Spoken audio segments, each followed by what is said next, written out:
that? Where's the dentist? And then it's like, it was the nation's first dentist. Welcome to the show. Welcome to the show. How you doing? How you doing, everybody? How you doing? How you doing? Welcome to the show. Welcome to the show. Yeah, you're looking late but stylish. I like this. This is good. Why are you late, brother? What happened? Say again? It's his birthday. Oh, okay. What does that have to do with him being late? But I love how you said that so confident. I said, why are you late? And she was like, it's his birthday! Like he's been saying that to you all day, every time you ask him something. You're like, baby, why are you taking so long? It's my birthday! You made it seem like there was cause and effect to the situation. Why are you late? It's his birthday! You know how many candles he's had to blow out today? It's been a hard day for his lungs, Trevor. Happy birthday, brother. Happy birthday. Congratulations. How old are you today? 35. Yo, young man. All right. That's a big age though. 35. What, did you do something special? Did you treat, who are you with him, ma'am? Yes. Why did you chuckle first? I said, are you with him? She was like, yes. I don't know which way to read the chuckle, because it could mean either one. It could be like, of course, or it could be like, for now. I don't know which way to go with it. So why are you late, birthday boy? Why? Say again? You just drove from Philly. Okay, I'll take that, man. I appreciate it. Happy birthday, man. Thank you for coming out, my brother. I appreciate you. I really do, all the way from Philly. Now I will sing for you personally. Happy birthday to you. Nothing makes a black man more awkward than a song. Happy birthday to you. What's your name? Tell me your name real quick. Happy birthday, dear Atisi. Happy birthday. Wait, where's Atisi from? Where's that name from? Nigeria. Why are you burying the lead, Atisi? When I said, why are you late? You'd be like, he's Nigerian. In fact, the fact that he's here in the first hour means we're early. I cannot believe that. How are you burying the lead like that, Atisi? No, 35 years old. Can you believe it? You have made it. Man, we're out here singing like a boring birthday song to you. You're from Nigeria. If I knew you were from Nigeria, I wouldn't have sang that. I would have sang like a Burna Boy version of it. You know what I mean? Happy birthday. Happy birthday.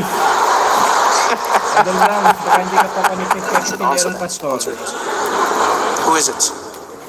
No, who's it calling? Oh, it's an alarm? Were you waking up now? What life do you live? What is it an alarm for? Say again? You work in construction. Okay, wait, so is someone gonna fall? What's happening right now? What's the alarm for then if you work in, now it's even more profound. So what is the alarm? Something you have to do for work. Okay, you can do it, I won't be offended. We'll wait, do it. It would be weird if like you don't do a construction thing because of me, and then like a week later we're reading in the newspaper, then like building falls down because someone didn't do the construction thing they were doing. Sources say she was at a comedy show and was afraid to, is it like it's some, if it has an alarm, clearly it's like it's important. What is the thing you're supposed to do? You'll tell me in private? What type of construction is this, girl? Tell me in private, do we need hard hats? You guys have any questions? How much money do you make per show? How much money do I make per show?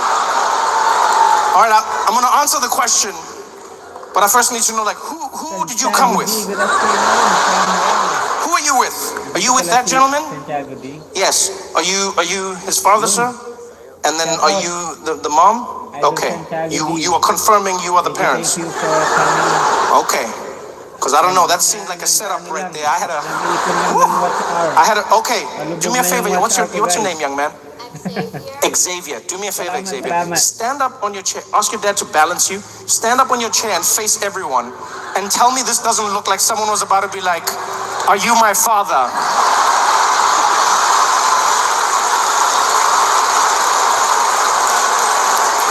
Yo, Xavier, my life flashed before my eyes, Xavier. My life flashed before my eyes. I was like, wow. I didn't think it would happen like this. Damn, Xavier. But I answer you the same way I answer my little brother, because when I tell him like actual amounts, then he doesn't treat money with respect. So Guys, just kung may it's makahula a, kung ano like, what do you need to buy in your life, Xavier? pinapanood ko, A what? mananalo ng V-Bucks Gcash. in Fortnite. Oh yeah. So I have enough to buy like a lot of skins. Yeah, I can buy like a lot of skins, Xavier. Yeah, like I can emote for days. I'm in there, Xavier. Wow, that I'm not even joking. You guys, you don't understand what I'm looking at right now. There is a little me with an afro sitting in the second row. Oh, you're just like, oh boy. I was like, oh, you shouldn't take questions, Trevor. Is this how it's gonna turn? Well, it's just like, what do I do? I met him at the show. What do I say? Where have you been? What do you mean, where have I been?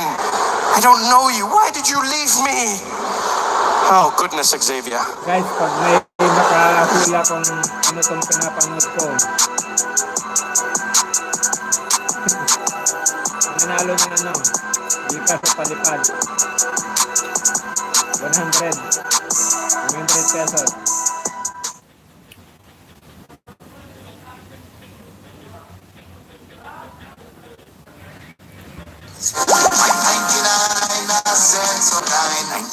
Na Sensodyne.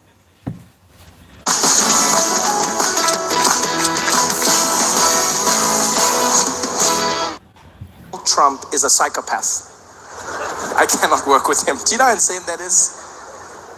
For him to send a message about Donald Trump, where he's just like, guys, I'm wild, but I mean, I don't know this guy. And Donald is crazy. People ask me all the time, they go like, Trevor, come on, you're not being serious. I meet South Africans, they go like, Trevor, come on, man, Donald can't be that crazy, man, eh? Come on, you've got to give him a bit of credit, man. Something. Guys, that guy's crazy. Then they'd be like, is he that stupid in real life? Then you're like, yeah. Then it's like, so is he like stupid like Malima and them? Then I'm like, no, guys, Julius is smart. Don't play those games. I know people, Julius Malema and Jacob, those guys are smart. Especially Jacob Zuma. People get fooled by him, you know, because he's got that cute vibe. Always giggling. That guy is a master tactician. Look now, vote of no confidence. Survived again. People are shocked. How did he do it? How did he do it? If you watch Days of Our Lives, he's the Stefano De Miro of this game. Every day he wakes up looking in the mirror going, like sands through the hourglass. So are the days of our lives.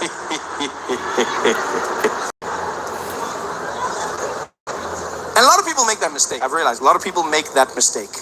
You think our politicians are stupid. Maybe it's because of how they speak. Maybe it's because of how they sound. You know, Jacob Zuma's smart. Jacob Zuma was the head of intelligence for the ANC during the struggle. Jacob Zuma started the chess team on Robben Island. A lot of people don't know that. He started the chess team. Yeah, that's why he's so good with moving the cabinet around. He's busy, yeah, Pravin like that because he's a horse. Check. Donald Trump is not like that. One thing I'll say about Jacob Zuma, catch him in a corner, ask him anything about policy, that guy will rattle it off. He may not know how to read, but he knows what he's talking about. Donald Trump has no clue about any policy whatsoever. He knows nothing about geopolitics. He knows nothing about his healthcare. Every time Donald Trump answers a question, you know he doesn't know the answer because he answers it like he's a contestant in one of his own beauty pageants. That's how he answers it. Every time you see Donald Trump on TV, you can see he's making it up as he's going along. They'll be like, Mr. President, can you tell us about your healthcare rollout and how pre-existing conditions are going to be covered? I know. We're going to have so much coverage, folks. The best coverage. All the coverage. I'm going to get it. All of it. It's gonna be so good, great. Some people even say the best. But how is it gonna work? It's gonna work. It's just gonna work, folks. It's gonna work. It's gonna be done. I'm gonna do it. It's gonna be done. And the people in South Africa and Iraq and the countries and health and insurance, and we're gonna do all the things healthy with the money and also, thank you.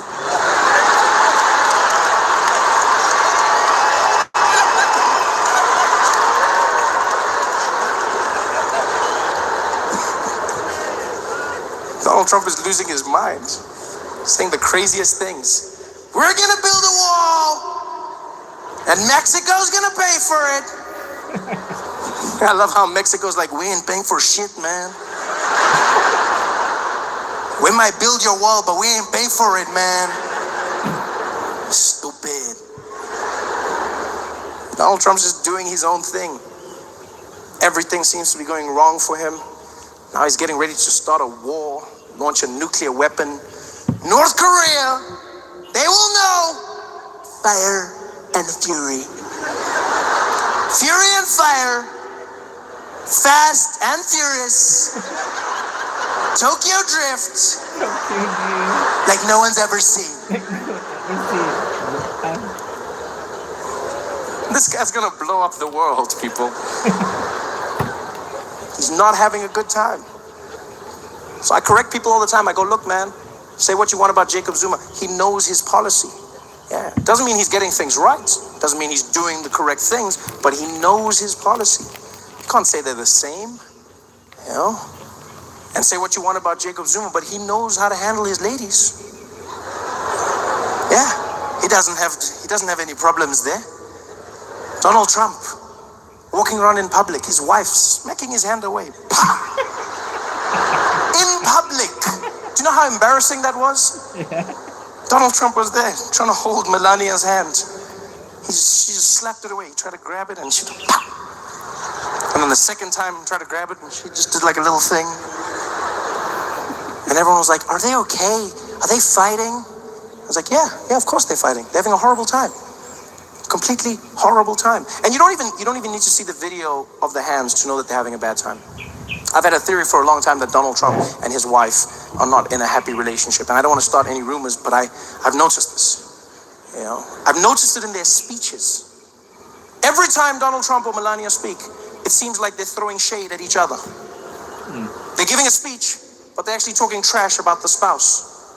Every time, all you have to do is listen to the subtext of what they're saying. For instance, Melania Trump came out.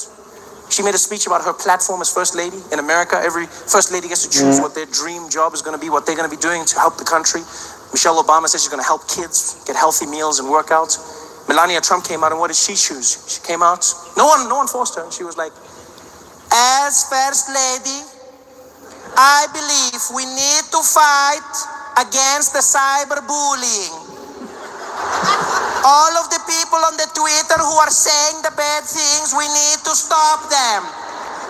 We need to make sure that they cannot carry on what they're doing. I was like, do you know your husband, lady? And now I realized she was doing it on purpose. They were having a fight. Yeah.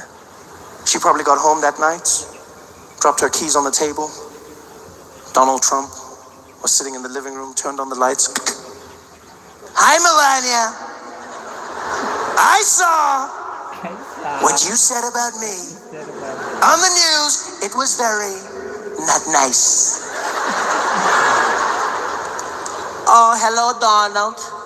I didn't see you sitting over there. I thought you were watching the cartoons. You know I was watching the news, Melania. I watch all the news. Fake news. So what are you going to do about it, Donald? You want a war? You've got a war. I'm gonna get you, Melania. You're gonna pay. Do your worst, Donald. Oh, it's on. I'm the best at worst. The next day he came out, gave a speech. What did he say? We've got to get rid of all these immigrants, folks. All these immigrants need to leave this country. Your move, Melania. She went to a women's conference. We need to stop sexual assault. The men who are grabbing the ladies without the permission. We need to. I was like, yo, you guys need to sort your shit out at home, man. I remember the worst encounter I had with the TSA was out in Burbank, California. Tiny little airport, and I was flying out and I was coming to New York, right?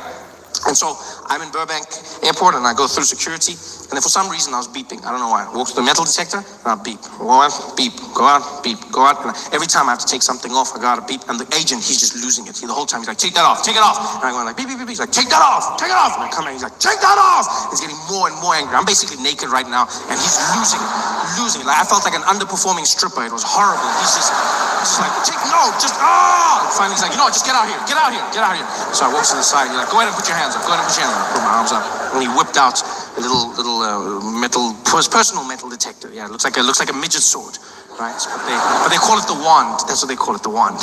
And so he whips that out, yeah, because that $100,000 machine, that's play. Shit just got real. And so he looks at me and says, go ahead and stick your hands up, sir, and just keep them right there. So I put my arms up, and he scans me. He's like,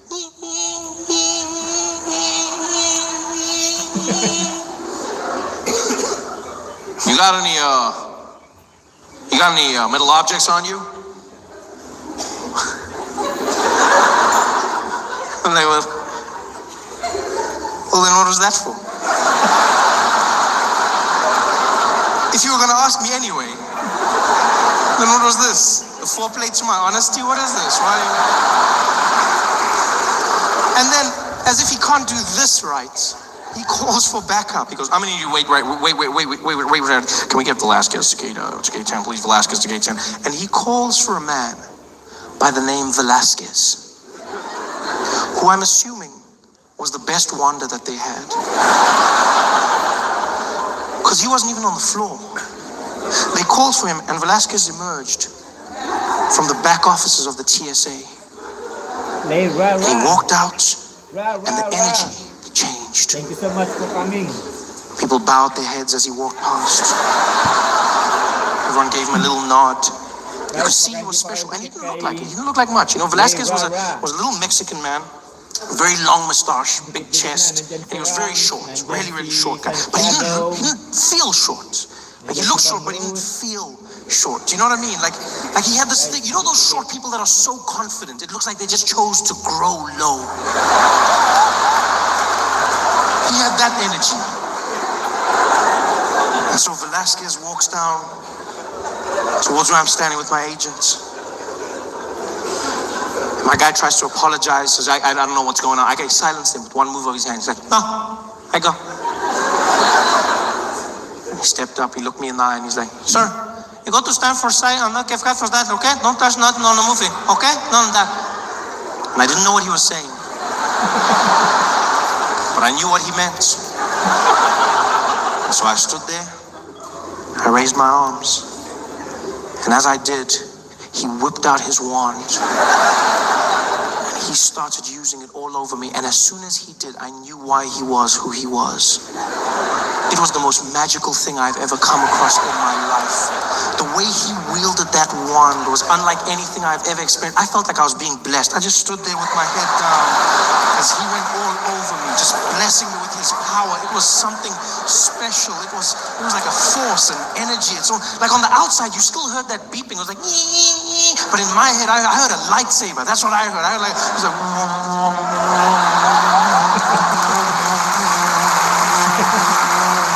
because he was to me, a little Mexican Jedi. That's exactly what he was.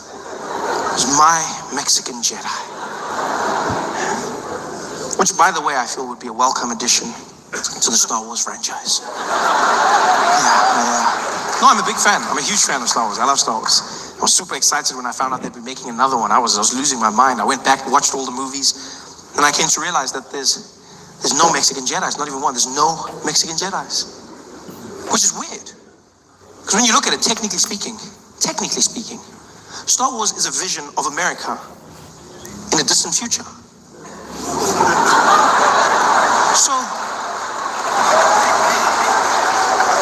be safe to say, judging by the current trajectory of Mexican people in America, I'm sure it would be safe to say that by that time, in a galaxy far, far away, there would be at least one. Just one Mexican Jedi. It's not even like it would spoil the story. Who knows, it might open up a whole new avenue. Can you imagine how different that epic scene between Luke and Darth could have been? Them battling it out on the Death Star. The moments of realization. Luke.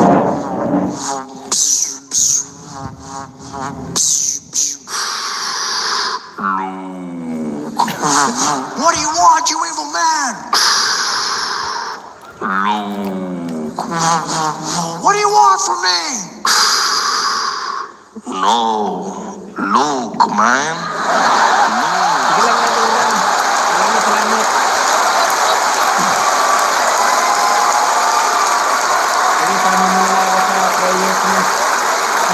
It's your father, man. But the pilots are calm, they're cool. You know, you get into the air, they start making useless announcements that you don't even care about, you know. Just to give you that feeling that he knows what he's doing. You get up there as the seatbelt lights go boom. Ladies and gentlemen, as you may have noticed, we've reached our cruising altitude. Currently sitting at 23,000 feet above sea level, cruising at about 720 kilometers an hour in this Boeing 737, one of our favorite planes in the Starflight Alliance fleet. It's a beautiful sunny day up here. We might encounter a few bumps, but nothing too hectic. The cabin crew will be taking care of you. In the front, we've got Esmeralda and Jonathan. In the rear, Simon, Dipitsang, and Ferrer. I'll be taking care of you. And if you need anything, don't hesitate to call. I'll let you know once we've begun our descent. Until then, please enjoy your flight. Thank you. Dun dun. You're like, oh yeah, pilot. Oh, my guy, pilot. It's cool. It's cool. I just don't like the fact that they never let you know when something's gone wrong. It freaks me out because they trained to keep you calm no matter what's going on. And I noticed this because we hit turbulence coming into Joburg. There were hectic storms, and the plane started shaking. And you know, it wasn't like the calm turbulence. You know, it's that turbulence where people, you know, the knuckles get white when they're holding their, you know, and because you know people try and act natural in the plane. They'll be like, and then they get to a point where they're like.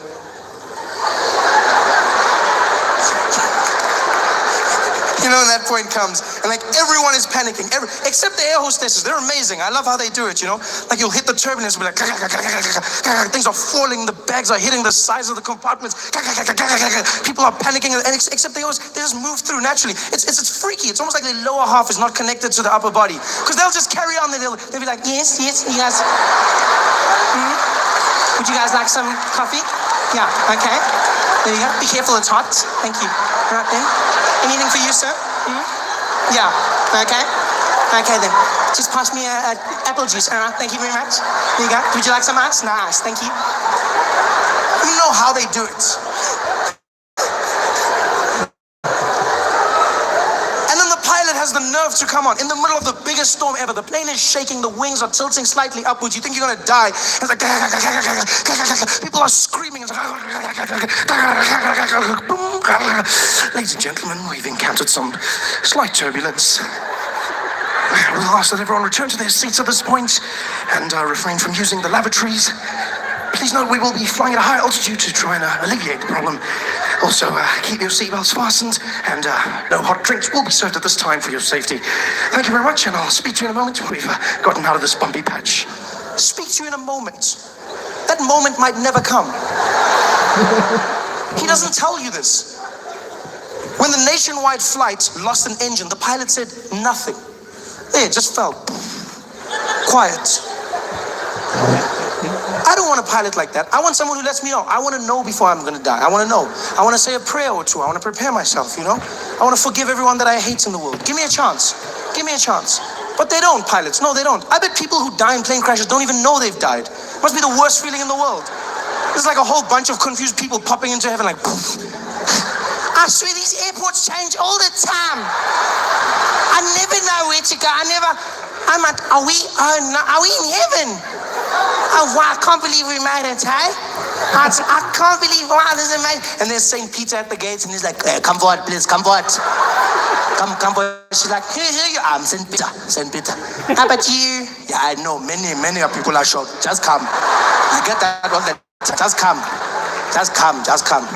No, I just thought that now. Don't worry, just come, please. Just wait till you see Jesus. Come.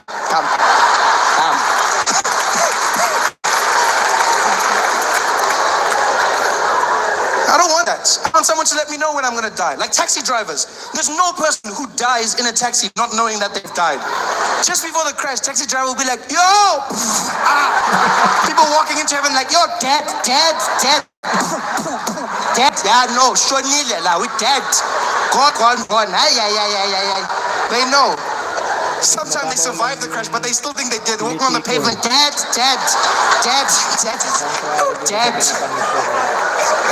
Kaya lang yung nakapakinggan lang. But luckily we did land safely in Johannesburg. We landed safely and everyone clapped when the plane landed. Yay! Clapped and walked into the airport terminal building. And that's the point when you realize you're back to South Africa. When you're flying, it's international. And then when you land at any of our airports, and if you listen carefully, you realize that you're back. Like South Africa, once again, the world went there. Then we were like, no, go ahead. That will find just that side. Because all over the world, they conform to a norm, and that is in airports, women make announcements. It's always a woman, always. And she's always calm, always monotone, always come over that system. She sits in a room quietly. They bring her the pages one by one. You can be in Heathrow, for instance. You'll hear that woman come on the system. Doom, doom. Attention all passengers. Please note this is an airport announcement. No passengers are permitted to leave any items unattended, as this may be seen as a security risk. Any unattended luggage will be removed by security and destroyed. Thank you. Dun, dun. Everywhere in the world, even if you go to like non-English speaking countries, they still conform to that norm. You go to places like China where you wouldn't expect it, You think, I see some of you probably think they'll be like, no, don't even laugh, that's racist, don't even laugh. No, that's racist, you don't even laugh. But they're not. They calm. It's a woman, still the same. She's just another language. She'll come on the piano and be like, dum dum. 这个是的是，从早考给一学的，考过一学的，不得这些爱为他过一些，从早考的一次，谢谢你，dum dum. And you know they've conformed. And then you land in South Africa. And you know you've landed. You know that you're back home when you walk into the airport terminal building. You walk in, and I don't even know if they audition the people who do it. No. It's almost like whoever's closest to the mic gets to do it first, Yeah, hands are lap, it's the craziest thing. Luckily, 99% of the time it's a woman, but she'll come on. It's the craziest thing ever. As you walk in, she'll come and be like, dum dum. Attention all passengers. Attention all passengers. Hello, I'm talking to you. Hello. Yeah, all the people is like Kula.com. The plane is delayed. The plane was going on 2, it's going on 3. Yeah, all the people must just take a ticket for that one. Going to have a problem, Just take on that. If a ticket says 2, then it's going to be 3, That mustn't complain when the plane is not there, because then I need to tell you now. Then you must just phone the people that are coming to pick you up. Must tell them, yo, I need my plane is changed. It's stuck. And then they start speaking to people in the background. They don't even turn off their mic. All they must just tell the people they are abuban. But tell the thing is, they want to tell you, I need to tell you, yeah, yes, no, yes, I need to tell you. Yeah, it's chicken. Yeah, yes, yeah. I'm for the drumstick. I'm for the price. It's drumstick, yeah. I'm for the drumstick. Okay, yes, I can surrender. Okay, all the people is like one time, the gate is changed. It's not D2, it's C15. It's not D2, it's C15. If you can go to D2, you can find nothing. Okay, bye-bye.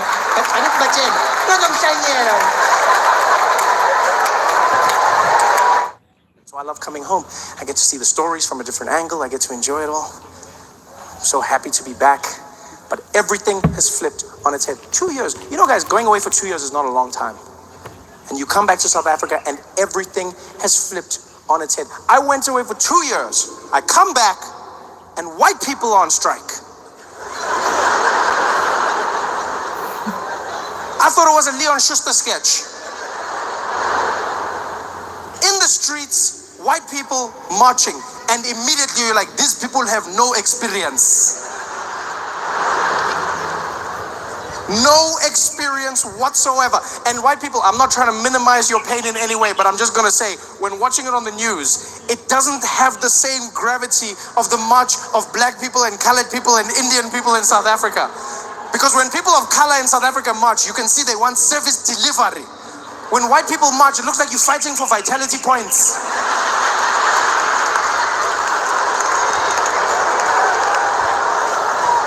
It's just not the same.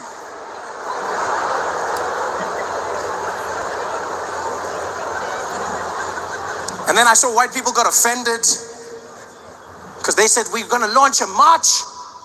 Zuma must go. Zuma must fall. We want him gone. And then black people didn't join. And white people like, why don't they join? Why won't they join us? Yo, why won't they join? Because it's racism. Huh? We're marching for this country and they don't want to march with us because it's racism. That's why they don't want to join us. No, guys.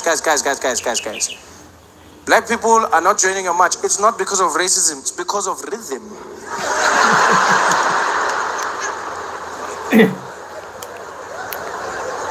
I saw white people protesting and I was like, even if I was on your side, I cannot participate in that.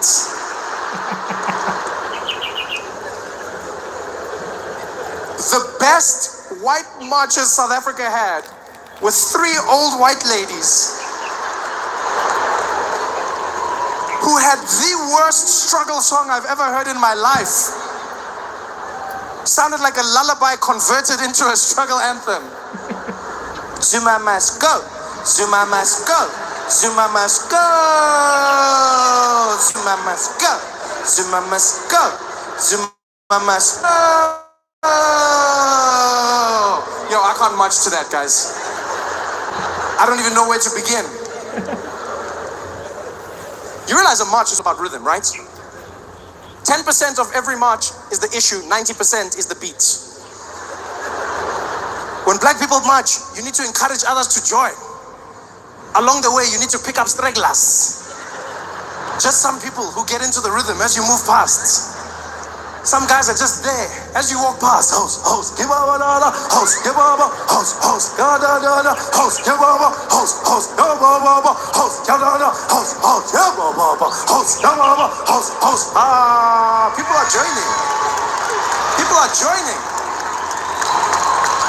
It's got power. You realize black people are marching from Soweto to Pretoria. You need a march that will move you. Every stride has purpose in it. Host, host, host,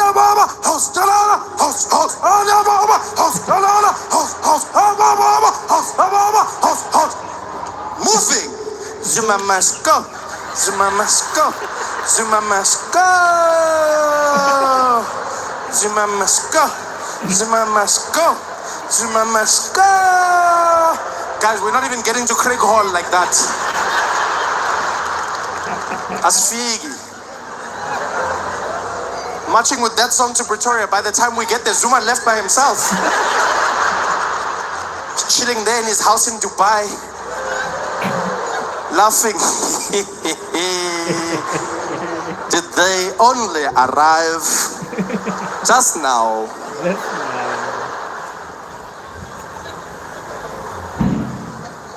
I was watching white people going, but why? Why are you marching? What are you guys doing? Yeah, now you want to do the hard work. Just pay someone like usual. This is when you should be paying. Just get a professional, a specialist. Just be there. Johannes, I have a lot of gripes with this country, and I've noticed that you have impeccable rhythm, and so I'd like to hire your services. I've got you. What's your feeling? I just want them to know that Zuma must go. Okay, got it. Go, go. That's what I wanted to do. Hire a specialist, people. Get it done.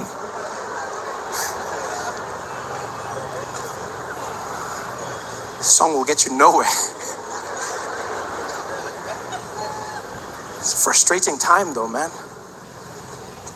The Guptas came and shook South Africa up, turned things upside down, made us question who we are as a people. I've been away for 2 years. I came back, and I'll tell you now, the racial tension is palpable. You can feel it. You can feel it. All of a sudden, everyone looking at each other in a different light. You're like, damn, McKinsey did a good job. Because don't get me wrong, South Africa wasn't perfect, but it wasn't like this. 2010 had us in a different feeling. We had a rhythm. We had a plan. And then all of a sudden, it fell apart. Now we're looking at each other with shifty eyes, separated. The Guptas did a good job. People are angry, and I understand why, But sometimes I think people's anger gets out of hand, Like I saw people fighting because the Guptas had a wedding at Sun City. And at that wedding, they only hired white people to serve them. And people were like, they're racist, they're racist.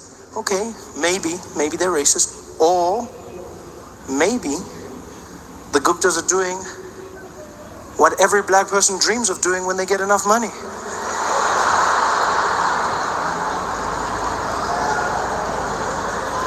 And that is hiring white people to work for you. Which black man in this audience can't say he doesn't remember the first time he went to a restaurant and he was sitting there?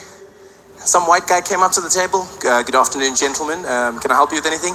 Oh, yeah, we're just waiting for the waiter. You can send him over. No, gents, my name's Johnny. I'm going to be serving you guys today. Oh, you're the waiter. You're the guy who's serving us. That's correct, Alex. Oh, wow, well, look at that. Well, in that case, Johnny, let's start with the specials menu, please. Just rattle it off. All right, guys, we've got a carpaccio on the menu, really fantastic. We've also got a seafood salad that's really impeccable. On the dessert side, the chef is doing something different with the creme brulee. And then our special lionfish of the day is going to be a hake, lightly grilled. Okay, thank you very much. Just give us a moment to chat about it and we'll see. See you in a bit, Johnny. All right, thank you very much, guys. Hey, can you believe it? Yeah? Can you believe it? On my beck and call. Watch this. Johnny. Yo, what's going on, guys? Nothing. Carry on. This is power. And it was a Sunday morning. I was in bed, still asleep. It was early in the morning, maybe like 9 or 10 o'clock. And the phone rings. And it's my baby brother using my mom's phone. His name's Isaac. He's 9 years old. So I answer the phone. Like, hello? Hello, Trevor? Hey, Isaac, what do you want? How are you? I'm fine, thanks. I'm also fine, thank you. I'm fine, thanks, and how are you, Isaac? I'm fine, thanks, and how are you? I'm fine, thank you. It's a pleasure. Trevor? Are you busy? Yeah, sort of. Why? No, because Mom's been shot. I'm sorry, what? Yeah, Mom's been shot and we're at the hospital. Can you come? Mom's been shot. Okay, what do you mean? Okay, yeah, of course I can come. Okay, which hospital? Tell me that. And he tells me the hospital. I'll drop it. Okay, can you come? Like, he's too polite for his own good. He's too, like, can you come? Like, what, I'm gonna have to slot shot Mom into my schedule? Just find, coffee at 2 and then PlayStation at 1. Okay, Mom, we'll try. Come on, can I come? Of course I can come. I'm panicking. I jump out of bed, I'm running around, I'm trying to put my clothes on, some things are backwards, I don't even notice, I don't even care, grab the car keys, but I'm looking for the car keys, I'm running around there, losing my mind. I jump into the car, into the streets. As soon as I get out the gate, the tears start coming out. You can't even control it, just there driving, all of a sudden, it's just...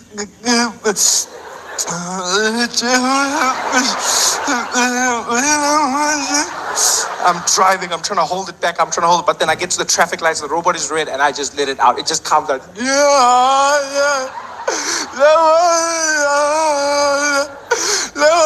don't watch my window. No. No,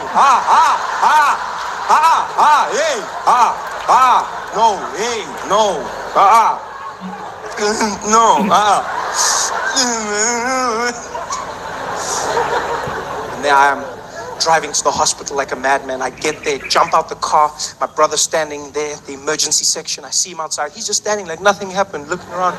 I go, Isaac, what happened? He's like, Mom, she's getting shot. She's inside. So I'm like, okay, are you okay? He's like, Mom was shot, not me.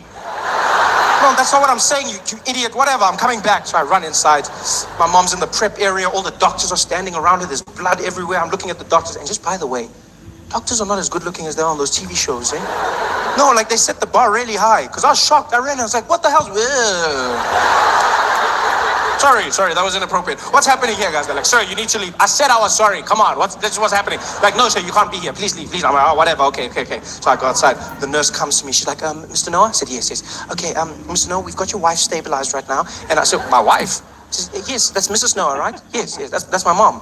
Oh, I'm sorry. I thought, why would you think she's, come on, hold on. You think I would, she's cool, but like, have you seen the girls? I should show you the pic. Oh, well, I'll show you the pictures afterwards. What's going on? She's like, okay, Mr. Noah, your mom's just been stabilized and we're going to have to start thinking about surgery. She's been shot in the head and she's been shot in the lower buttocks region. So this is a very serious thing. I'm like, yes, it is. Okay, so what's happening?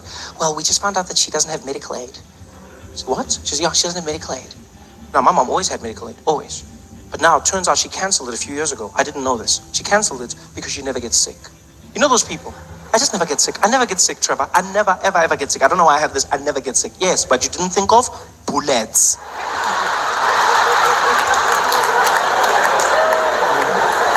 Now she's in the hospital, no medical aid. So I said to the nurse, well, what does this mean? She says, well, Mr. No, it means we're going to have to put her back in the ambulance and send her to a public hospital.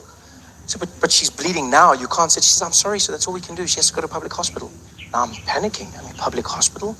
Normally a good place to go. Normally, But now what's happening is there's just misadministration of funds. Like money's going missing. You don't know what's happening. They don't have the right equipment. Now I'm picturing guys trying to fix my mom. There's the doctor. Give me a scalpel. We got a spare now. Okay, bring it. At least it's a shifting. Okay, let's try something. I'm stressed. So I said, well, what do we do without medical aid? She says, well, there's nothing, sir. I said, well, what if I give you the money? She says, well, you don't know how much it'll cost, so you can't, unless you give us your card, and then we just work from there. So we'll take my card. Here's my credit card. She goes, sir, it can get very expensive. I said, this is my mom. Use the money. Go. She goes, you can tell me it's expensive. This is my mother we're talking about, I realized through all of this, I've just neglected my brother. He's been standing there the whole time with his big eyes. So I'm like, hey, Isaac. Hey, Isaac. What's on your mind, man? You okay, big boy? Like, Trevor? Yes. Can I come to your house and play PlayStation later today? How are you going to ask me about PlayStation? Your mom has just been shot. You can't be asking me about what the hell is wrong with you, stupid child. You know what? You're never going to play PlayStation ever again. Ever. No play PlayStation for you ever in your life. Ever. Go away. Go sit down and think about what you just... PlayStation, you're going to ask me. How the hell's going to ask me about PlayStation? The nurse comes back. She goes, okay, Mr. Noah, we just used 900 Rand for some blood tests. I'm like, okay, why are you telling me this? Yeah, because it's 900. This is my mom. Use the money. Go. She goes away. I'm like, 900 Rand. How are you going to tell me about that? She comes back again. She's like, Mr. Noah, we need 2,000 Rand for some x-rays. This is my mom, not a pair of jeans. Use the money. Go. She goes away. I'm like, this, my mom's going to die. Asking me questions here. Busy asking me, my mom's going to die. My mom's going to die. That's what I'm saying. And I say it. My brother hears, he starts crying. I'm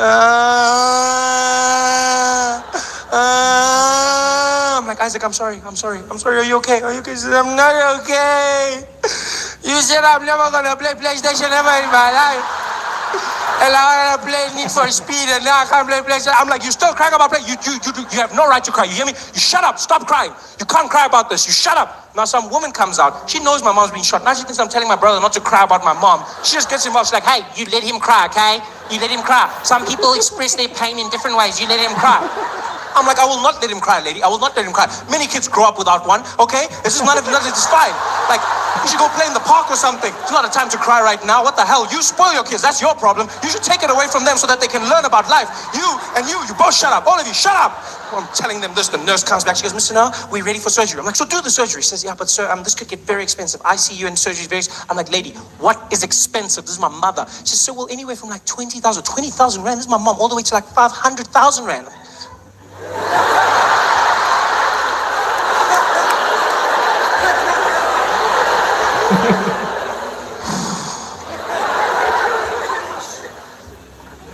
Yo, but she's lived, eh?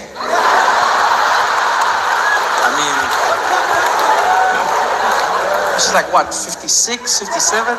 It's almost finished. Even she says she's old. When you said the bullets in the head, and head, it's finished.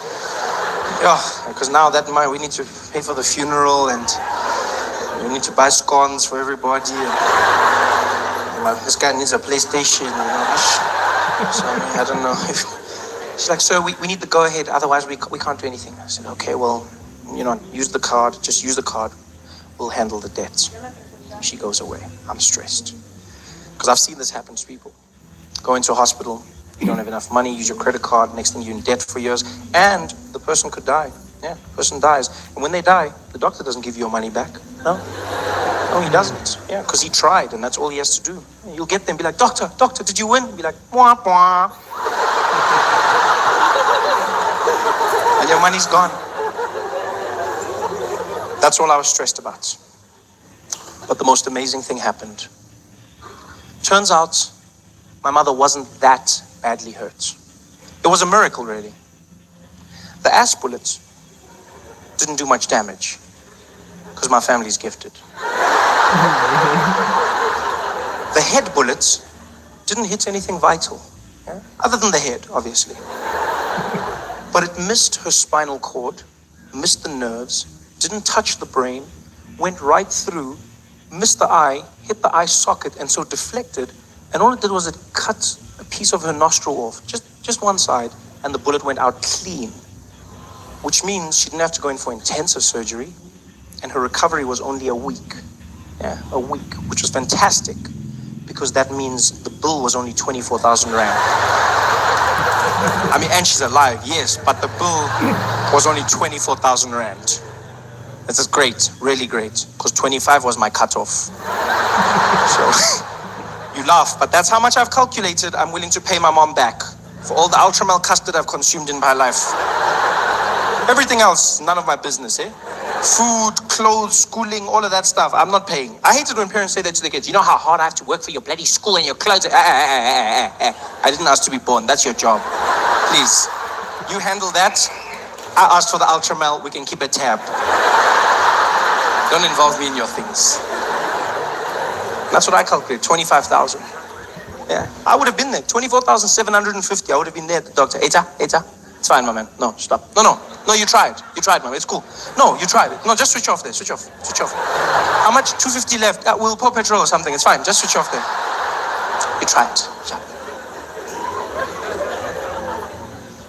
It was fantastic. I told my mom about the 25. She laughed. She didn't know I was serious. And to show you what a crazy family we have, my mom's in the recovery ward. She's got those tubes in her and everything, and the IV, and my brother's in the corner bored out of his mind, and my grandmother's in the other corner reading the Bible, and I'm holding my mom's hand and I'm crying, still crying. This is a week later, I'm still crying. I've been crying the whole week, but I've also been using this time to cry for other things in my life. No, because as a man, you need to know when to cry. You loop it all together and you just cry at one time. It's like we cry in bulk. You gotta understand. You cry. You don't just cry one. Cry in bulk. So I'm crying for everything. And my mom looks at me and she goes, shh, Trevor, shh, don't cry, baby. I said, no, Mom, I'm gonna cry. You were shot in the head. She says, no. Look on the bright side. I said, what bright side? She says, no, at least now because of my nose, you're officially the best looking person in the family. I was like, oh, by default. That was probably the worst time ever. Is flying into America as an African during the Ebola crisis. It was the craziest thing I've ever seen in an airport. You'd walk in, there'd be tension. They'd usher everybody into a special quarantine area, ask you questions that they don't normally ask. The number one question they always ask was, sir, have you been in contact with Ebola? They'd always ask, sir, have you been in contact with Ebola? I love the sincerity of the question. Like there was a chance my answer could be yes. And next stop, Disney World. Like what kind of person do you think I am that I'll still be embarking on a journey, having knowingly been in contact with the most deadly disease on the planet? Like who do you think I am that I'll be there like, I don't care. Booking.com has a zero refund policy. I'm going to Disney World, even if it kills me, Mickey Mouse, and everybody else, I'm going. Have you been in contact with Ebola?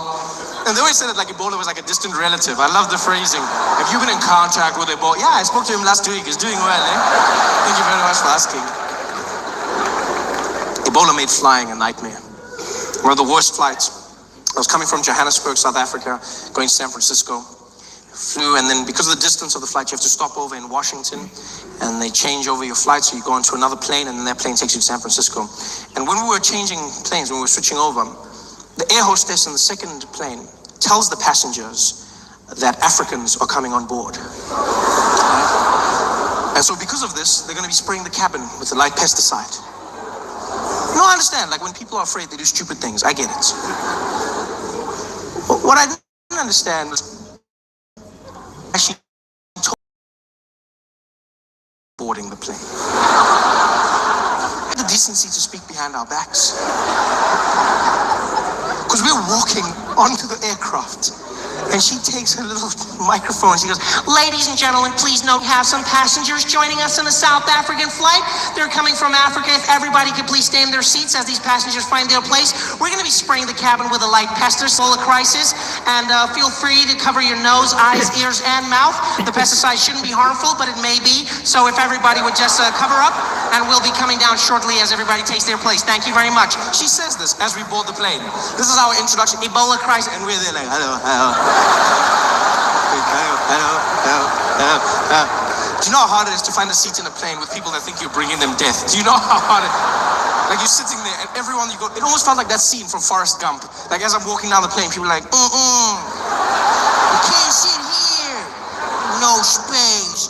I'm just walking down trying to find your Jenny. Finally, everyone's seated. We take off. Plane head out to San Francisco. And it was by far the most tense flight I have ever been on. I coughed once.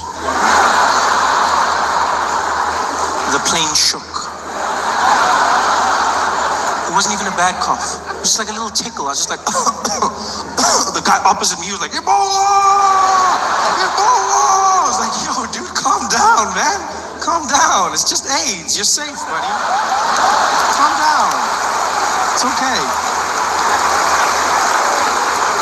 Everyone was so stressed. The plane was tense. No one wanted food nor snacks. We finally land at the airport.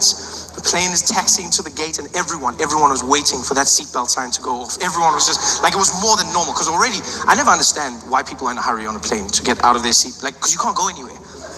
But whenever a plane lands, everyone's just like, come on, come on, come on. You can't go, you're gonna go there. That's where you literally go there. He's like, come on, boom, yeah. I don't understand why people are in a hurry to go. You know who's even worse? The people at the window. You have no right to be in a hurry. You're sitting there like, come on, boom, yeah. Oh, that's good, yeah. Yeah, pass me my luggage. Pass it to me now, right now, yeah. I'm glad I didn't sit down for 2 more minutes. This is much more comfortable. Just stay in your seat, just wait. Ebola made it worse, 100 times worse. You know, because now everyone wants to get out of the plane, coughing, sneezing, you can feel the tension. And as we're about to leave, the air hostess comes back on the PA and she goes, "Ladies and gentlemen, back in your seats, please. Everybody back in your seats. Unfortunately, right now, we have a health and safety official that needs to come on board just to make sure that everything is A-okay due to Ebola. We're just going to make sure that everything is fine. So please stay in your seats, ladies and gentlemen. Again, apologies for the delay." She says this, and then this man comes on, a health and safety official, right?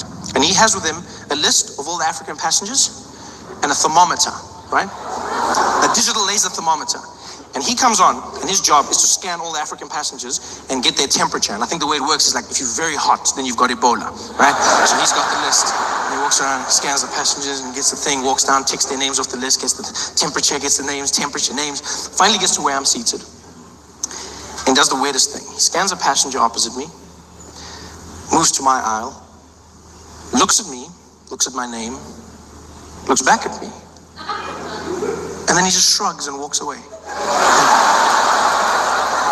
Nah.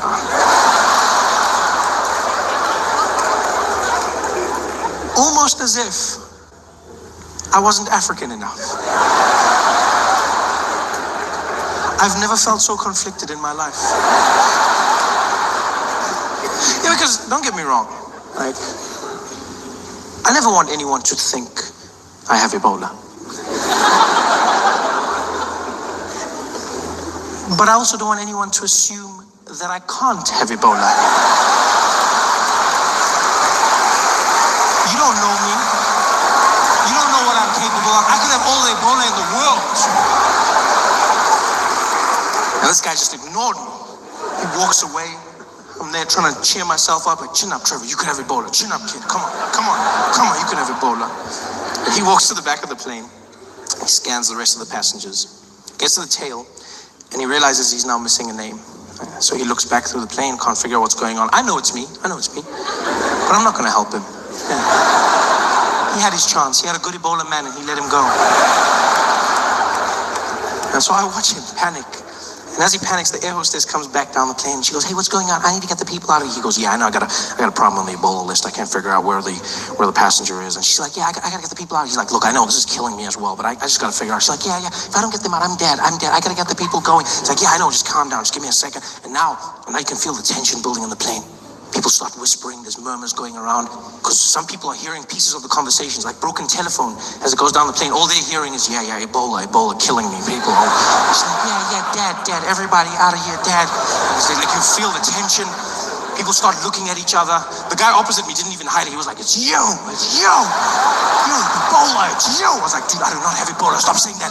Stop saying. He's like, it's you, damn it, it's you. I'm busy coughing. I was like, shut up, I'll cough on you. I'll cough on you now. He's like, what? I was like, I'll cough on He's like, what? I'll kill you. I was like, I'll kill you first. He's like, everyone in the place starts losing. The people are going crazy. Everyone is stressed. People want to leave. In the middle of the chaos, in the midst of all of this, I'll never forget a Middle Eastern man, maybe 4 rows behind me. I'm dressed in very traditional garb. He stands up and he sticks his head into the conversation being had between the air hostess and the safety official. And he goes, "Excuse me, pardon me. Sorry to interrupt. I couldn't help noticing what you are talking. I just want to say, maybe you want to check. I noticed that gentleman over there was coughing a little bit. The man, he never write anything for him. I thought he was wearing a hood. Something about him. I don't know. Something just made me a little bit uncomfortable. I thought maybe you want to check. There is, you know what they say. Say something. Yeah. Just maybe you check there. I did go to Zambia though. Fantastic place, Zambia. Went there, visited the place, had a good time. While I was there, I had a chaperone who really made my trip. His name was Ali Nani, a sweet guy. And his job was to get me accustomed to the Zambian culture, And he looks at me and he goes, "Chava, conservative nation, huh?" I said, "Oh, okay, Ali. Stay away from profanity." I said, "Oh, okay, I can do that." So I assumed he meant swearing, right? But I didn't say anything because I wasn't sure if he meant a person or swearing. I wasn't like, no, because in Zambia, people have names like profanity. So that's how I laughed when I met Screwdriver, eh? That's the same way I laughed. Yeah, because you see, in South Africa, we have African names you can translate, like happiness, blessing, hope, those kinds of names, right? But then in Zambia, people give their names, like their children, they give their children names of everyday English words, anything. So like table, chair, car, house. Yeah, you see like this, you just have to get used to it. It's very hard, but you have to keep a straight face, which was difficult because I met a mechanic who had sons named Brake and Clutch. And that was not, especially when Brake was running around causing chaos and his dad was there like, "Stop it, Brake, stop it, Brake, stop it, Brake." And I was like, "Hey, stop it, Brake." But you have to get used to it. It's a cultural thing, and so you have to respect it. And the second warning Ali gave me was even stranger. We're driving through Lusaka, the capital. And Ali looks over at me in the car and he goes, "Trevor, here in Zambia, we are a very God-loving nation, eh?" I said, "Oh, okay, Ali, that's a good thing to know." He says, "Yes. So while you are here, don't be gay." I said, "What?" He said, "I know it can be tempting sometimes, but don't do it, huh? Don't be gay." Don't be gay? I've never been warned of this in my life. Don't be gay. Hey, bro, don't be gay. Don't be gay. Don't be gay. Crazy warning to get. But then I found out why Ali was warning me. Turns out in Zambia, being gay is illegal. If you are found to be gay, you will be arrested and sent to prison for more than 30 years. Yeah. Which is a bit of a weird punishment.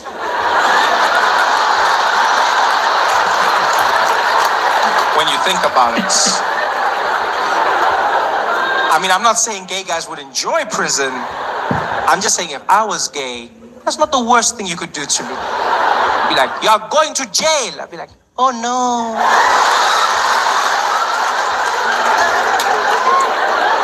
Don't be gay. I couldn't believe this. Gay is a crime in Zambia. Which got me thinking, if gay is a crime, that means the police have to monitor it. They actually have to police gay. Yeah. Which means in their police force, they have a gay division. It's a crime. It's a crime. So that means they've got a murder unit, they've got a robbery unit, they've got a white collar crimes unit, and then they've got a gay unit. Huh? Yeah, they've got a little G unit in their police force that's responsible for all things gay. That must be the most fun police force to be in the world. You get to go undercover, dress up really nice, get in touch with your flamboyant side, just have a good time. I bet the sergeant's there every morning, briefing his detectives. Good morning, detectives. Welcome, everybody. Today we will be launching a sting operation. We have just been informed of a fashion show that will be taking place. And as you know, the gays cannot resist the latest trends. Therefore, we will be in full attendance to apprehend each and every one of them. Let us make sure we are here. Detective Chipua, present. Detective Table, present. Detective Mungai, present. I think he's in too deep.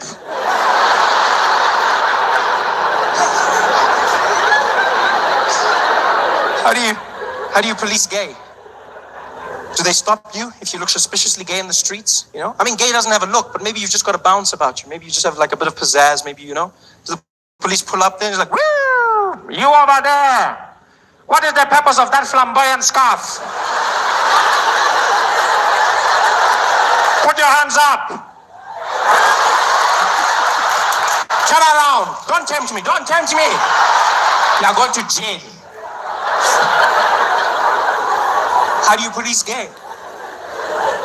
Do they have roadblocks, like for drunk driving? Do they have gay roadblocks? They're just stopping people in their car. Good evening, officer. Good evening, sir. License, please. Thank you very much. Mr. Stylish, huh? Tell me, sir, have you been gay this evening? What? Oh, no. I have not been gay. No. In fact, I don't gay at all. I see. Not even one or two? No. No gays for me. No gays for me. Okay. Then tell me, sir, what is that I can smell on your breath? Is that balls? No. I don't even eat chutney. No. So you are not gay? No, not gay at all. Then, sir, can you please blow into this?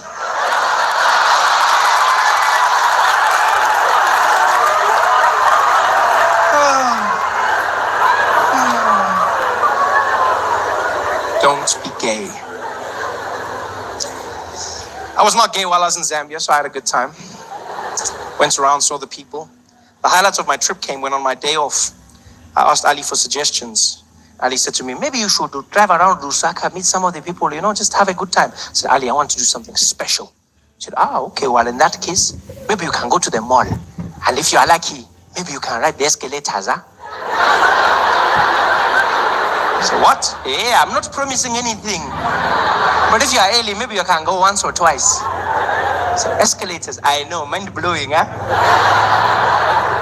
I thought he was messing with me.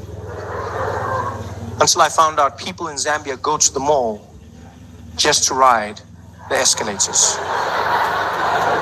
It seems ridiculous until you understand the backstory. When we were in Zambia, there were only 5 public escalators. 5 in the whole country. The first escalator was built in August. Yeah. Not August 19. No. You guys remember August? August? You guys remember that? They built their first escalators ever. Yeah. And so now it's all the rage. People go to the mall just to ride escalators. Yeah. But now, I don't want you to picture like some dusty village. That's not what Zambia is. It's a beautiful place. They're developing just as we are. They've got roads, they've got airports, they've got beautiful hotels, stunning shopping malls. They've got everything we've got, even faster internet. They just never had escalators. And now they started building them. And because of that, people go there and they spend a day riding escalators. Yeah. Dads will go home and fetch their kids. Children, we are going to the mall. To do what, daddy? To do shopping. And to ride the escalators. Yay! We couldn't believe this, so we went to the mall, right? We get to the mall is empty. Escalators are packed. People are standing in lines, going around, doubling back on themselves. There's old people, young people, even couples. There were couples, guys that actually picked up women by saying, I'm going to take you to the escalator again. Oh, you're so fancy, eh? Escalators. Some people didn't even know how to ride the escalators. Kids were easy, they just jumped on. Old people would panic. There was one guy who got on the escalator and it was going up. And I guess to compensate for something in his mind, as it went up, he started leaning. He fell down. He was hurt so badly. Oh, it was fantastic to watch. We spent like 3 hours doing this, just watching people riding escalators. And you know what? Our patience paid off. Because in hour 3, the most fantastic thing happened. A school brought a class of children to the mall. And their excursion was just to ride the escalators. It was magic. 30 kids, about 5 years old, cutest things, wearing their little black and white uniforms. And they're standing there together holding hands, and they were so excited, so they're shining, you know, not from excitement, that Vaseline.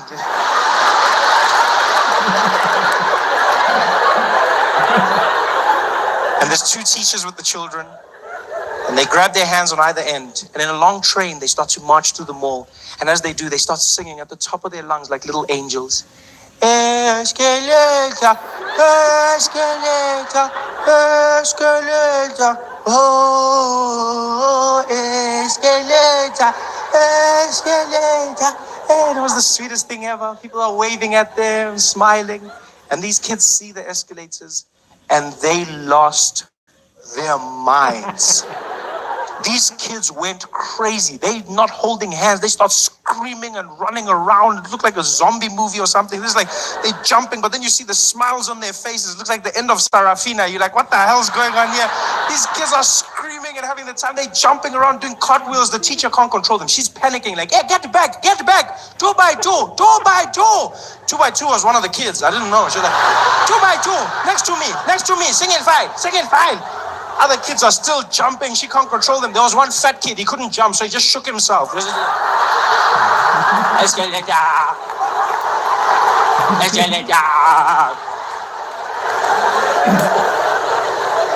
It was the most amazing thing I've ever seen in my life. It's like I'd gone in a time machine to a time when escalators were new, brand new and popular. So popular that people were taking pictures of the escalators using their iPhones. Chipiwa, technology, eh? Who even thinks of these things, eh? Can you imagine? Hey, we are in the future now, mama. Mechanical moving stairs, what are we going to see next? I don't even know. I wonder how it works, eh? Let me just check there. Siri, how does an escalator work? I don't know, eh? Some of you may or may not know, I have a new job. This is great. Thank you. Yeah, so that's fun. Phoned my grandmother to tell her the good news. Really cool. I don't think she understood what was going on, but still she was happy. Phoned my gran and she was on the phone. I was like, Granny, I'm going to be on the Daily Show. And she's like, ooh, Trevor, I'm so happy for you. You got that job. I said, no, Gogo. No, I already had a job, Gogo. I already had a job. She's like, no, you didn't. Did you have an office? I said, no, it wasn't a job. Well done, Trevor. Mom was a bit better. I phoned her. She was on the ball. You know, she's really excited for me. And to give you a bit of a backstory, I have 2 younger brothers. Right? I have one brother 9 years younger than me, and then the youngest is 20 years younger than me. And so the youngest one, who's 11, just became head boy of his school. He's the head prefect at his school, right? Yeah, so then, no, please, don't, no, this is my show. You don't clap for him, please. They didn't clap for me at his, please. I work hard for my applause, please, guys. So anyway, so I phoned my mom. I phoned my mom to tell her my good news. And I'm on the phone with her and I'm like, Mom, this is happening. She's like, oh, baby, I'm so happy for you. Oh, this is so wonderful. Oh, I'm so happy. This is so great. Oh, and did you hear what happened with your brother? He became head boy at his school. Oh, I'm so happy. Both my boys are doing big things. And I was like, yeah. Some things are bigger than others. She's like, no, baby, it's all the same to me. It's all the same. I was like, you say that, but I mean, you know. I mean, you know, if you had to choose. She's like, okay, fine, I'll be honest. You were never a prefect, so... Damn it! That's when I wish I had a physical phone. Yeah? That's when I wish I had a landline. You know, I have those landline moments in my life where I wish I had an old school phone so I could slam it down. Young people will never know the joy of slamming a phone at the end of a call. Like, cell phones have robbed us of that. That feeling, you know, where you get to tell the person, screw you! It feels so good. They feel it on the other end, like, It's like you punch them in the ear. Now with phones, you've robbed of all of that. You know, there's no sense of power. Screw you! It's all you have. And you can't even press the screen hard because you're scared you're going to crack your own phone. You don't... I hate cell phones so much. I think they're robbing us of our intelligence. I honestly believe cell phones are going to be the reason that human beings devolve. We're going back to the Stone Ages because of those things. Everything about them is turning us into apes again. Neanderthals. I was looking at my thumbs the other day. I spend so much time texting and sending messages that I feel like they've started curling over like monkeys' hands. I've gotten really good at typing and grabbing branches. Everything about those phones is robbing us of our humanity. We were proud because we evolved, we stand, we walk tall. And then we got our phones. And now every day we spend like this. And over time we're gonna go back down. Have you tried to have a conversation with someone on their phone? Literally sounds like a caveman. Just...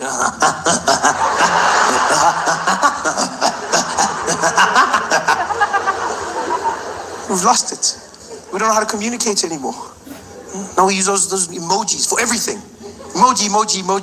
No one even uses words. Send a paragraph to your friend. Had a great day, did this. It was so funny. They reply, hey.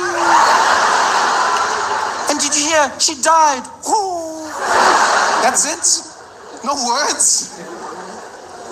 Emojis are basically the cave drawings of 2015. Yeah, we judge cavemen. We think they were primitive because we couldn't find any words in their pictures. Someone's going to think the same thing of us. The way we look at cavemen and go, oh, look at them, they couldn't write. Oh, the caveman, he was so simple. Oh, and he was hunting and he had a family. Oh, simple. Someone's going to see our messages in 1,000 years. Be like, oh, look at that. Oh, the people of 2015, simple. Oh, yeah, look at that. Oh, they laughed and they cried. Oh.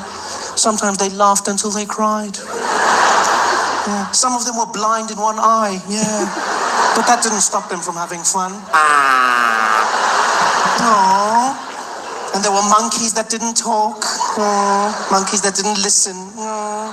And they were always dancing in red dresses. Oh. 2015, a simple time. We don't communicate anymore. There are emojis. Phones are making us dumb. I fear most for women, you know, the most intelligent of our species. And I fear for you. I fear, ladies. I fear for what the selfie has done to you. Women are obsessed with selfies. The average woman spends 50% of her day thinking about when she can take the next selfie. That's all she's thinking about. Oh, let's take a selfie. Oh, let's take a selfie. Can we take a selfie now? Let's take a selfie. Take a selfie of me, taking a selfie of you. Oh, this is great. Selfieception. I love it. Everyone's just in there. Selfie. And you know what's fine? The pictures look great. The pictures look great. Instagram. Oh, like my picture. Yeah, it looks normal. But have you seen what it looks like when someone makes a selfie? It is the creepiest thing you've ever seen in your life. A normal woman sitting by herself, having lunch, doing whatever she's doing. And all of a sudden she'll look at her phone and something in her head goes weird and she transforms into a selfie monster. She'll literally just be there looking at her phone, going through stuff, and all of a sudden she's like,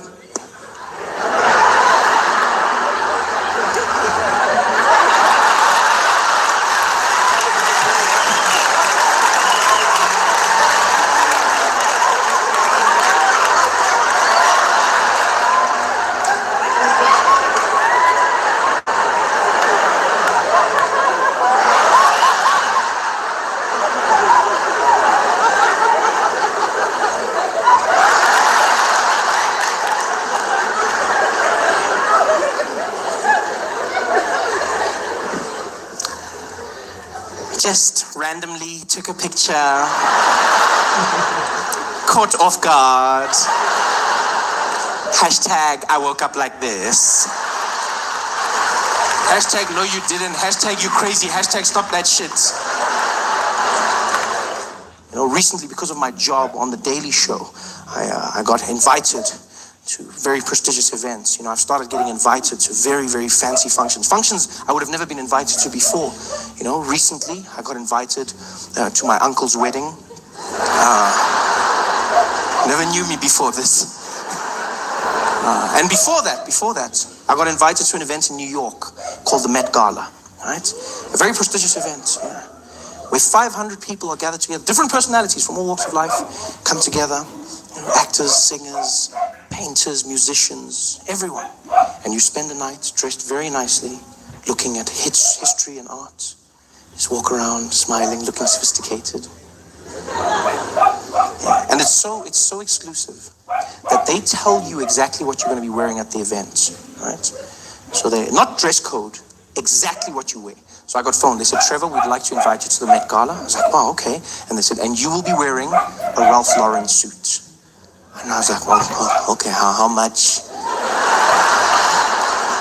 is Ralph Lauren? But they were like, no, we provided for you. Ralph Lauren is going to be giving you the suit. And I was like, wow, I get to go to the Ralph Lauren store and pick up a suit for myself. They're like, no, the man, Ralph Lauren, is going to give you a suit. Do you know how mind-blowing that is? To meet the man whose name is on your clothing. That was just like, that's never happened to me. I've never had the opportunity to meet the person whose name is on my clothing. I've never had the chance to say, pleasure to meet you, Mr. Price. Like,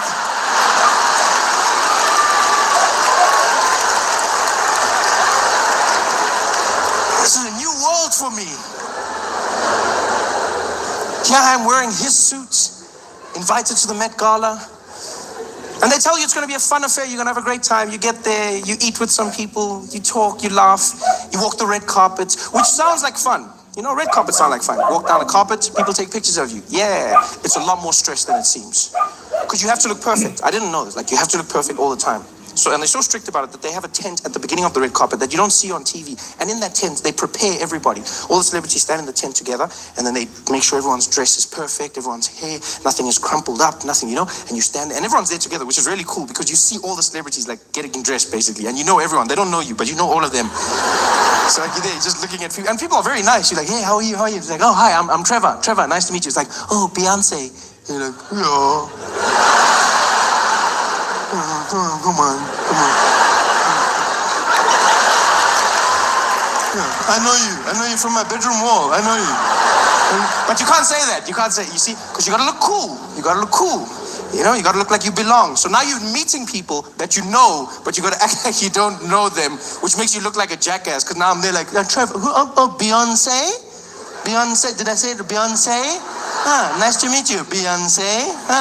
Pleasure. JZ, nice to meet you, sir. Yes.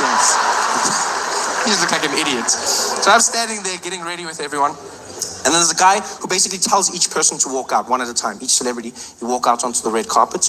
And there's 3 stations on the red carpet. When you walk out, the first section is American photographers. They take pictures for all of their magazines and newspapers. When they're done with you, you move down to the second section.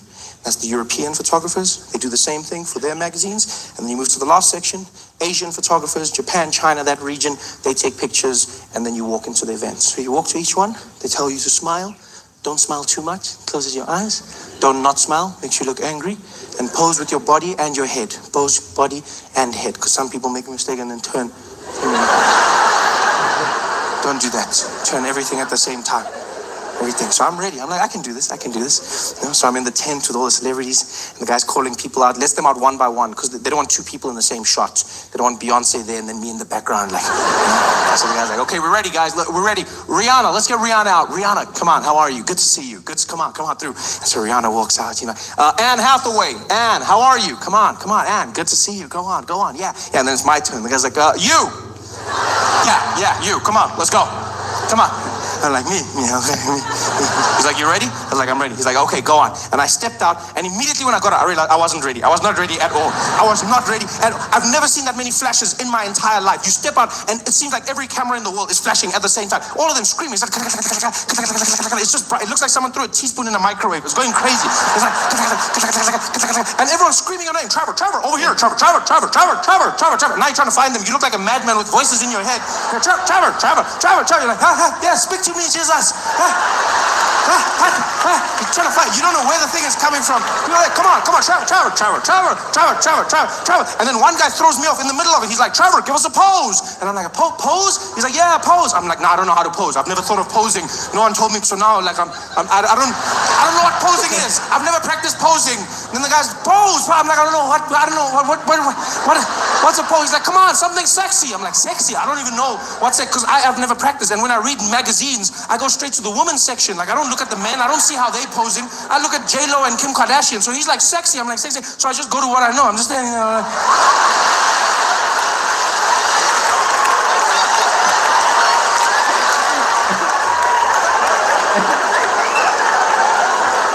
I was like, what the hell? Okay, stop that. Okay, that's good. Okay, go on. Good job. I was like, okay, that was stressful. So I moved down to the European section. I'm getting there. I'm still stressed. The bright lights have got my eyes going. The next guys are there like, okay, Trevor, are you ready? I'm like, I'm ready. He's like, okay, all right, over here, Trevor. Some guys didn't know my name though. I could hear that. Because one guy said Trevor, another guy said Trevor, then other guys were just like, Trevor. Yeah, but it's sort of like with a dog. Like a dog doesn't really know its name. Like if your dog's name is Spotty and you go, Spotty, it's like, huh? So I did the same thing. So, they were like, Trevor. I'm sure there was one guy who hated me and he was like, never! And I was like, I didn't care. I was in the mix. I was posing. I was sexy. I was doing my thing. I was loving it. And the guy's like, okay, good job. Go on. And I walked down and I went to the Asian section. And I stood there and all the photographers were ready. And then they just looked at me. It was, I don't think you guys like, it was the weirdest, because it was like flashing, snapping, flashing, screaming, flashing, snapping, screaming, flashing, snapping, silence. I got there and they just looked at me. And then they looked at each other. And they looked back at me. They looked at me the way you look at food that's just arrived at your table, but no one has ordered it. That's the way they looked at me. Like they were waiting for the menu, like for the waiter to come and be like, sorry, we didn't order. Did you order? Who ordered? No, we didn't order this. We ordered celebrities. We don't know what that is. No, we don't know. We didn't order. That's how they're looking at. Now I'm standing there. I'm already posing because I've been taught to do. Now I'm there doing nothing's getting them. Even these ones, nothing's working. They're just looking at me. And then, I don't know what, like I panicked because I was embarrassed. I'm not gonna lie, I was embarrassed. No one's taking a picture. No one told me what to do if they don't take a picture. So instead of just walking away, I started making the sounds with my mouth. Just a defense mechanism, I guess. So I panicked. And then in the silence, I was just like, Trevor.